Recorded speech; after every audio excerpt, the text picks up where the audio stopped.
Yes, bana mwanadada Mange yeye ameweza kutoboa siri kuhusiana na tuhuma nzito kabisa yale majina ya viongozi ambao wameweza kuhusishwa na mchongo wa kesi ya Tundu Lissu moja kwa moja.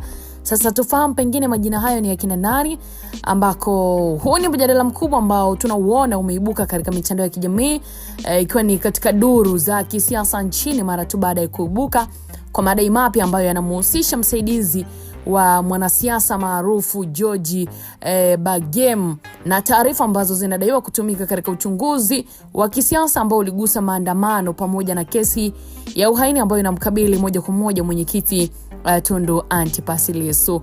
Madai hayo yamekuja kufuatia kauli ambayo inadaiwa kutolewa na Jaji Chande kuhusu uwepo wa baadhi ya wanachama wa Chama cha Mapinduzi CCM waliodaiwa kuchochea maandamano baada ya kukatwa majina katika mchakato wa kisiasa ndani ya chama hicho.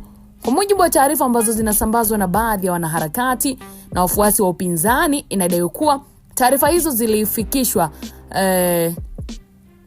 kupitia George Bagem ambaye anatajwa kuwa karibu na duru za kisiasa zinazohusishwa na Mafwele. Wanaotoa madai haya wanaeleza kuwa kuna mtandao wa watu wanaodaiwa kutumia taarifa za kisiasa kuwatengenezea kesi viongozi wa upinzani kwa maslahi ya kisiasa. Lakini pia madai hayo yameenda mbali zaidi kwa kudai kuwa Bagem na wenzake walihusika katika kile kinachoitwa kumbambikia Lissu kesi ya uhaini. Hata hivyo hadi sasa hakuna ushahidi rasmi ambao unawasilishwa mahakamani au mbele ya vyombo vya dola kuthibitisha madai hayo mazito.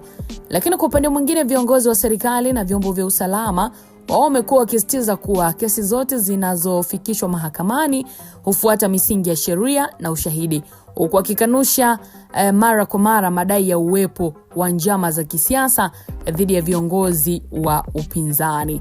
Kauli hizo pia, mtazamaji, zimeendelea kuongeza joto la kisiasa nchini, huku wafuasi wa vyama mbalimbali wakijibizana vikali kwenye majukwaa ya kijamii kuhusu mwenendo wa kesi za kisiasa na hali ya demokrasia nchini Tanzania. Kwa upande wa wachambuzi wa siasa, wanaeleza kuwa kuendelea na kwa madai ya aina hiyo kunaonyesha jinsi hali ya kisiasa ilivyo na mvutano mkubwa, huku wananchi wakitaka uwazi zaidi katika masuala yanayohusu haki, sheria na uhuru wa kisiasa.